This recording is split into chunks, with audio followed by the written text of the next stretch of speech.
Okay, well that got a little bit more, I guess response is the word I'll use, than I was anticipating.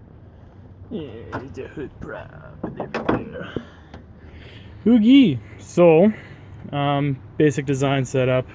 I deleted a whole shit ton of stuff just because I could. I keep fucking forgetting I don't need to unplug that. Fuck. Every time. Every goddamn time I pull the supercharger, I always forget. It's way simpler than it used to be. So, yeah. It runs fantastic. Idle's perfect as long as your MAF is good, because if your MAF is, like, on its way out, you'll definitely find out after the supercharger's on it. It kind of fucks with the computer a little bit too much. But yeah, other than that, everything stays stock. You wouldn't believe how easy the starter is still to pull, which is a fantastic thing, because I have the turbo intake plenum, and other than the fact you've got inches of difference between the plenum and the friggin' starter, it's still super easy to work on. But turbo's coming later, after I get my bottom end in there, because I'm still waiting on parts and shit for the turbo.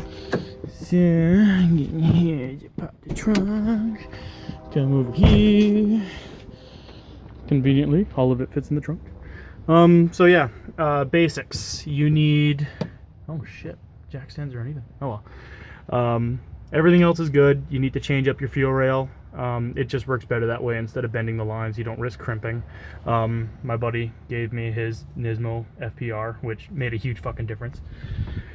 Throttle bodies. I know you guys are gonna laugh at this, but you know what? I didn't fucking feel like taking the time to weld anything to the aluminum piping, so it's literally 2 KA throttle bodies back to back. One's just cleaned out.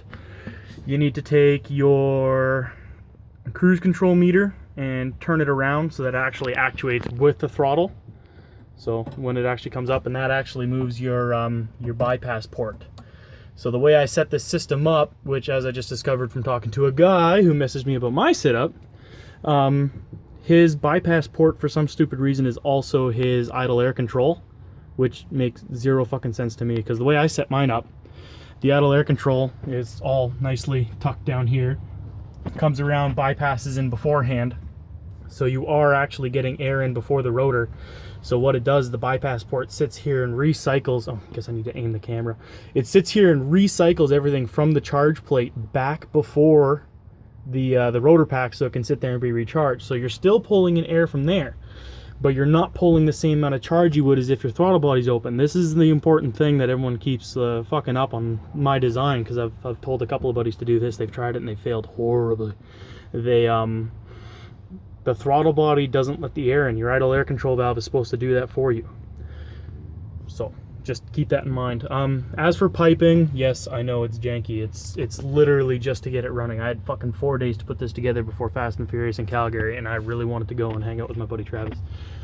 Idle air port just comes down from here, goes underneath the inside, comes under here, goes through the bypass valve, which I deleted the swirl valve because as much as I liked having all the accessories, I'm not going to be driving this in winter, so you don't need the temperature heat up valve.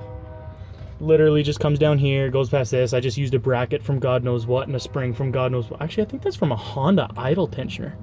Yeah, that's for a D16 timing belt tensioner. But anyway, just little 8mm bolt goes right through here, holds onto this. It's literally just like a electrical connector that clamps onto this. It doesn't see a whole hell of a lot of pressure, and no, it doesn't slip. And as you can hear, if you can hear, it clicks shut, so it's functioning properly. What else? There's really not a whole hell of a lot different, really.